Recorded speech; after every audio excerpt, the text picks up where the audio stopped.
Welcome back, everyone. It's Will Ortner here with In the Trenches, a podcast, a part of the Couch GM Network. We're going to be breaking down all the good and the bad from this week in the NFL. Of course, we're going to rank our bronze, silver, and gold winners and our bronze, silver, and gold losers, and then any other musings that I have from the week. Without further ado, let's get right into the video. For the touchdown!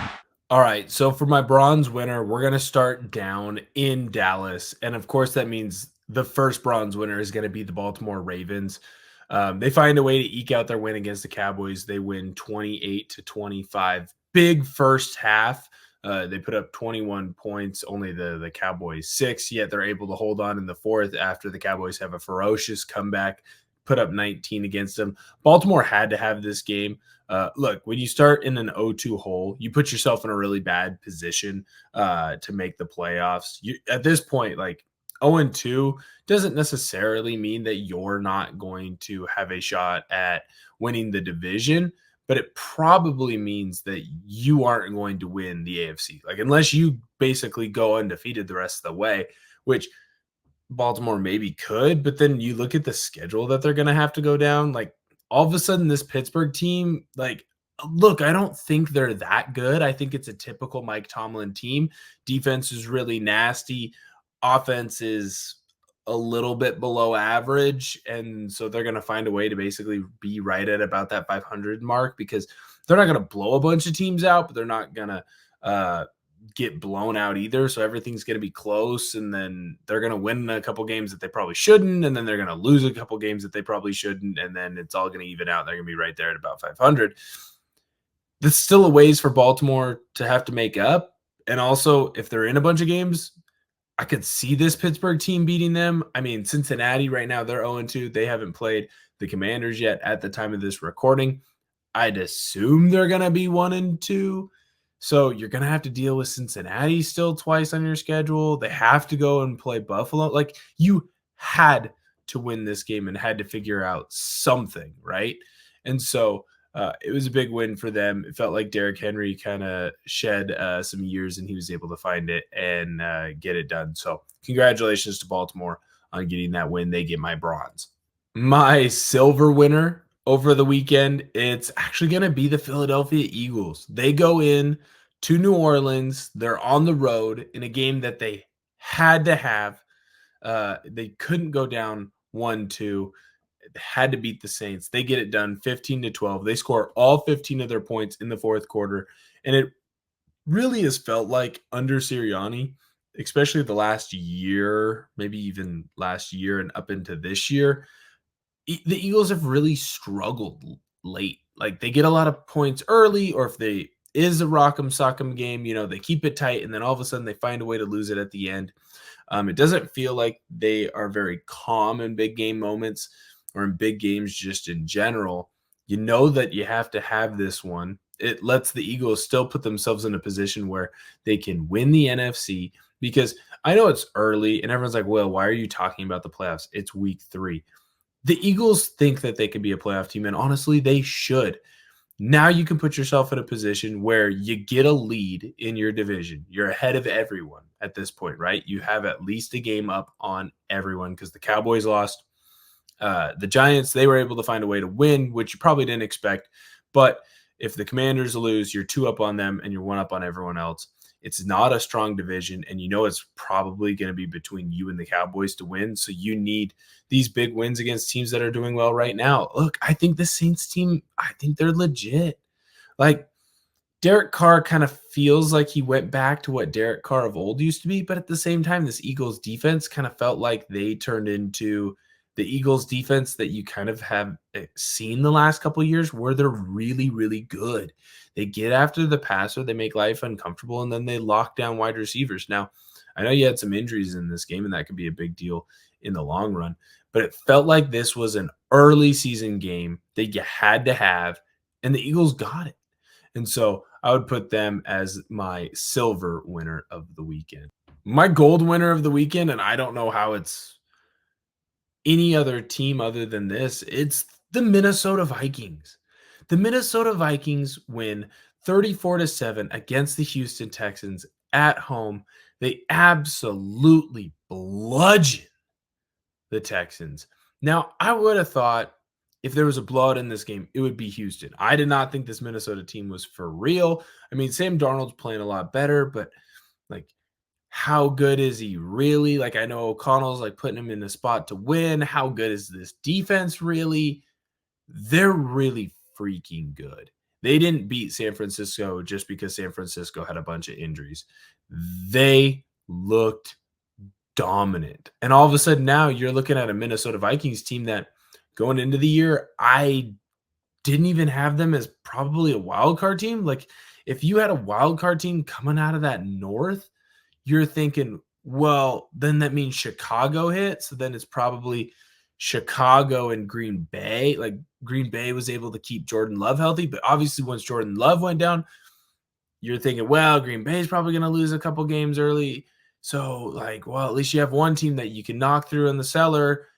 And then here's the Minnesota Vikings, where they just find a way to win. And it's not like, wow, it's close and they got lucky or a call went their way or that. You bludgeoned the Texans and you won handily against San Francisco. All of a sudden now you have to look at Minnesota as not just like, oh, they're a playoff team or oh, they're a legit playoff team. They could win a game. They could win the NFC. Like they're that freaking good. And you have to talk about them in that way, especially with San Francisco having 2 losses already. Detroit, obviously, they only have 1, but they're going to go play Seattle, and Seattle's the other undefeated team in the NFC. So all of a sudden, Minnesota looks like I'm not going to put them on wagon watch alert, but now all of a sudden you got to pay attention to them. And hey, maybe they get this done. We go into some honorable mentions. I already mentioned the Green Bay Packers. You win 30-14. Now it's the Tennessee Titans. They're not very good. And you beat the Indianapolis Colts, who obviously Anthony Richardson has his struggles. But right now you're starting Malik Willis, a guy that you traded for at the end of training camp for a 7th round pick. That's your backup quarterback. So he's been in your system a month at most, and you've gotten 2 wins out of him, and he's looked like a fairly decent NFL quarterback in those games.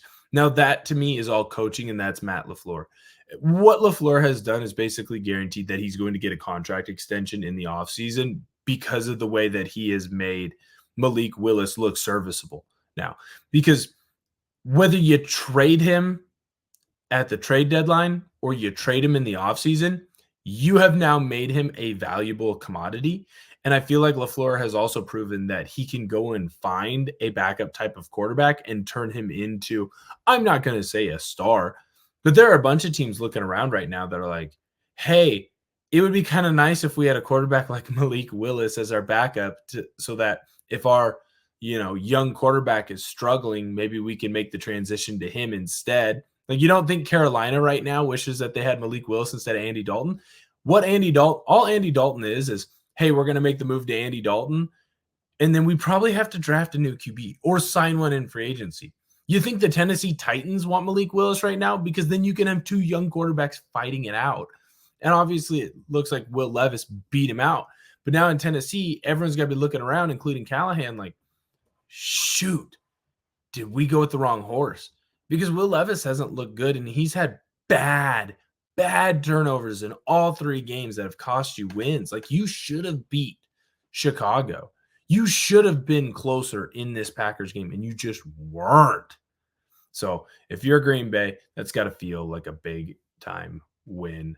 As we're going through, and I keep scrolling, the other one that I like is Pittsburgh. Obviously, you find a way to win 20-10. Now, to be fair, it's basically a tie game until Justin Herbert gets hurt and he doesn't end up finishing the game. He came into it with an ankle injury, looked all right, and then he gets sacked. You have some injuries there in LA. So that sucks for the Chargers. They had a lot of guys go down. Both Alt and Slater got hurt in that one. And then, of course, Herbert gets hurt. So that one's tough there. But you got to give at least an honorable mention to the Steelers. You're 3-0. You're in a tough division. You've got Baltimore and Cincy. You still have to play both of those teams twice, but you're up 3-0 right now. Baltimore's at 1-2. Cincinnati's probably going to be at 1-2, but if they're not, they're at 0-3. Like, you've put a 2-game lead on these teams, and with your defense, you're probably good enough to at least split those series where it's 1-1. Now, you might have put yourself into a position where we're looking at this Steelers team and it's like, oh man, you just got to find 4 or 5 more wins. Well, you're going to play Cleveland twice, so that should be two. Like right now, I'm counting on my hand just through the division. You probably got 7 wins right there. With this defense, the way they're playing, I mean, Justin Fields has to continue to not turning the ball over. In my eyes, I don't know how you go to Russell Wilson now, but I just look at this team and it's like they might be another wild card team. And I don't know that they're that good, but they're good enough to get the job done and just keep winning games. And that's always been Mike Tomlin's way. All right, we're going to jump into the losers now. Right now, my bronze loser, and they're only in this spot because they have so many injuries, but it has to be the San Francisco 49ers. They lose to the Rams in LA 27-24. You're up 14-0 at the end of the first quarter. It feels like you're in control the entire way. You have a bunch of stars that are out. Obviously, Kittle out. I don't know how much Ward played, but he was banged up. You don't have Debo. You don't have CMC. And you're trusting your wide receiver that you just paid a bunch of money to come up big. He doesn't come up big, but then you're able to find Juwan Jennings. He has a huge game, 3 touchdowns. You feel like you're going up against the Rams, and they're depleted. They don't have any of their wide receivers. They've got injuries. The O-line kind of coming back, but really, they're not there. You should win this game, and somehow, some way, you're not able to pull it out, and you lose 27-24. You're now 1-2 on the year. You trailed the Seahawks by 2 games. You're tied with the Rams and the Cardinals. Cardinals look frisky as hell. If you're San Francisco, this is not the way you thought that this was going to go. And with all the aspirations that you have in San Francisco, look, when you get everyone healthy, I still think you're one of the best teams in the division, if not the best. But you've dug yourself a hole now. Like, you're not more than likely going to win the NFC, right? Unless there's a bunch of losses coming for teams like Detroit or Minnesota, or you go down the list, these teams that are competing for that, Seattle maybe, right? And I'm not going to get too much into that. Connor and I will get into the recap later over on the Couch GM YouTube page, so make sure you head over there if you're not subscribed. But you've just dug yourself a hole and you've put yourself in a bad position. So that's bad for San Francisco there. My silver loser in this one, it has to be the Tampa Bay Buccaneers.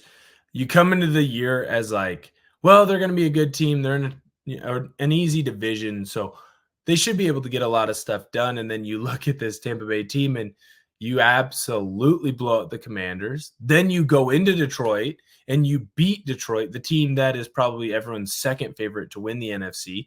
All of a sudden it's, oh, wow, the Bucs a wagon. Baker Mayfield looks like a legit first-round pick, number 1 overall. He looks like what everyone was kind of hoping he might turn into out of college. Then you go and you're looking like, well, we're going to play the Broncos. Like, their defense is fine, but Bo Nix, like, he's really struggled as a rookie. People are jumping on Bo Nix saying that, he's horrible. The decision to have him start right away was bad because now you just have to ride it out with him the rest of the year. The wide receiver position group hasn't looked all that great in Denver. Running the ball has been kind of a struggle. You should be able to have an easy walk to 3-0. And what does Denver do? They come in and absolutely kick you in the mouth. They're up 20-7 at the end of the half, and then they end up scoring the only points in the fourth quarter. Bo Nix scrambles, looks pretty good, looks really efficient, doesn't take any sacks, throws the ball around. All of a sudden, Tampa Bay, like, you're not able to get the job done. It felt like they went into this one and kind of sleptwalked through it, and they don't have the excuse of a lot of these other teams where it's like, oh, well, like the Dolphins, you're hurt. Yeah, your quarterback's out. The Chargers, your quarterback gets hurt, halfway through. Cleveland, you just suck. Like, who cares?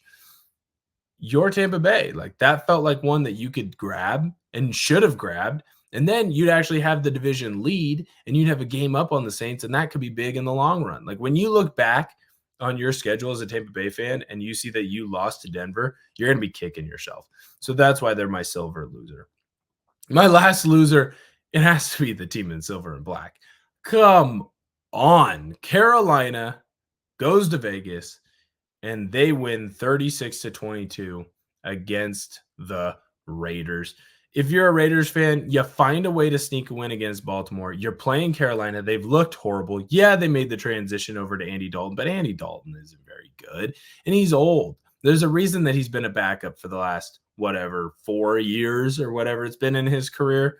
You have to win that game. You have to, especially in that division. Right now, you're a game behind the Chargers for second. You're 2 games behind KC. Now, were you ever going to jump KC? No, probably not. But if you're able to handle business in games against a team like the Carolina Panthers, to put yourself in a spot where, hey, maybe we're looking at you at the end of November of like, if they're going to run, you never know. Like, you have to win that game. You have to. And Vegas doesn't get the job done. Antonio Pierce, his post-game comments where some guys made it a business decision and I'm going to make a business decision on Monday. Wow. Dude ain't afraid to call you out. I kind of love it though, because sometimes you need to get called out and sometimes you need to get told, hey, you're not doing your job and you're being lazy and you need to get going. So I don't hate that, but those are my losers there. As we go in through some honorable mentions, Houston, you get absolutely blown out. Now you can say, hey, man, it was just a stinker of a game. That happens. You're playing a Minnesota team that I guess you're legit. So you kind of feel a little bit better about yourself. It doesn't completely knock you off in my eyes. But I'll tell you what, right now, that felt like a game that Houston probably at least should have made it more of a game. I don't know if you're worried about anything necessarily down in Houston, but it's definitely something to keep your eyes on. Tennessee, you're 0-3. You haven't looked good. It looks like your quarterback that of the future, you're a guy that you're kind of putting all your trust and love into. I'd have some fears about him, man. He makes a lot of bad turnovers and he makes a lot of bad decisions, and it doesn't feel like it's getting better week to week. I get it. He's a young quarterback, but a lot of these issues were issues that he had in Kentucky, and the naysayers in Will Levis are kind of coming out and being like, hey, man, I told you so. I saw this at Kentucky. He's going to do a lot of really good things, and he's going to be able to make all the throws, but he's going to make a lot of really dumb decisions. And so that's why they're on the honorable mention loser list there. All right. As we go through here, I'm going to talk about the teams that are 3-0. Buffalo, unfortunately for you, you're 2-0 at the time of this. You're playing the Jags. I'm not going to talk about you yet. I feel like you're probably going to be 3-0. But again, Jacksonville, when you have Trevor Lawrence, I feel like Jacksonville, especially backs against the wall, you're 0-2 right now. I wouldn't be super shocked if this team found a way to win that game just because it's the NFL and there are good players all over the place. So right now we're just going to talk about the Minnesota Vikings. We're going to talk about the Steelers. We're going to talk about my Seahawks, not as much because we're going to do most of that over with Connor on the Couch GM YouTube page. And then we've got the Kansas City Chiefs, all 3-0. So first of all, you had a team that expected to be in this spot, the Kansas City Chiefs. They expected to be 3-0, especially if they were able to get the job done against Baltimore and against Cincinnati, because if you are able to win those games, you should beat Atlanta. Atlanta hasn't shown anything to us yet where it's like, wow, they're a juggernaut. I think they're a good team, and I think they're going to be frisky for the playoffs. I don't know that they quite get there. It feels like they make just too many mistakes. But then again, you look at that division and like New Orleans is good and they run the ball well. But if you can get after Derek Carr struggles against the blitz. So if you blitz him heavy and Atlanta can get after the passer, hey, they might be able to win those games. You look at Tampa Bay doesn't look like they're head and shoulders above anyone. So they might figure that one out. But talking about Kansas City, you had 2 tough games to start the season. You win both of those. So that's huge. Now you're up at least 1 game on those teams if it comes into a tiebreaker situation. It feels like Kansas City has handled business. They've taken care of what they need to get taken care of, and it feels like they're about to be a juggernaut and start rolling. Rashee Rice has been absolutely fantastic. He's the number 1 wide receiver you thought he was going to be. And Worthy, he's kind of your gadget guy right now, but that's what Rice started out as, and then he's built into this. I still think Worthy can build into that deep play threat that you've been missing since Tyreek Hill. Travis Kelce, he's obviously taken a step back again, but at the same time, don't throw Travis Kelce out yet. Like, he's still one of the smarter players in the NFL. He's older. It's going to take him time to ramp up. But at the same time, he's had some big plays taken away from penalties. So just be okay with that and keep your eye there. You look at the Seahawks, my brief review right now is, look, you got to play a rookie quarterback in his first game. You got to play he's really a backup quarterback in Brissett on the road, but you found a way to win that game. And then you got to play the second and third string quarterbacks with the Dolphins. How for real are you? I don't know that we totally know yet. I like what the defense is doing, and they're getting after the passer. And offensively, you feel like you have big explosive plays back in your playbook, because that wasn't really something that you were doing a ton with Waldron. I like what Grubb's doing with this offense. The offensive line is still really bad. Your tackles, you're fine at tackle. You struggle in at the guard position. Will that be enough? I think we're going to truly know how good the Seahawks team is next Monday night when they play the Detroit Lions. Go up now to the Steelers.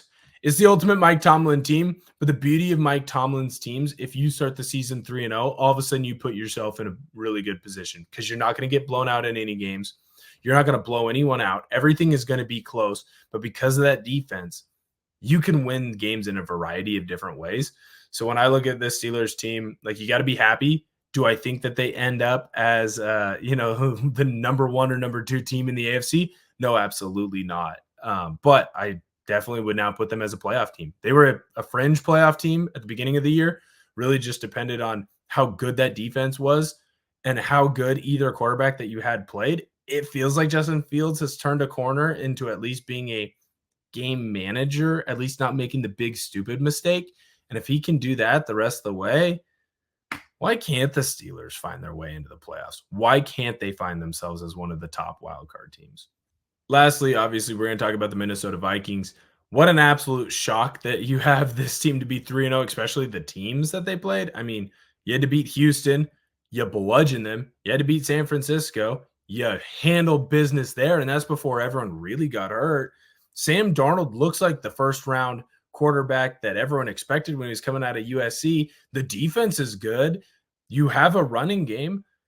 Good for Minnesota, man. Good for Minnesota. They're a good little quality team right now, and they're getting the job done. Again, when I look at this team, Detroit's going to win that division.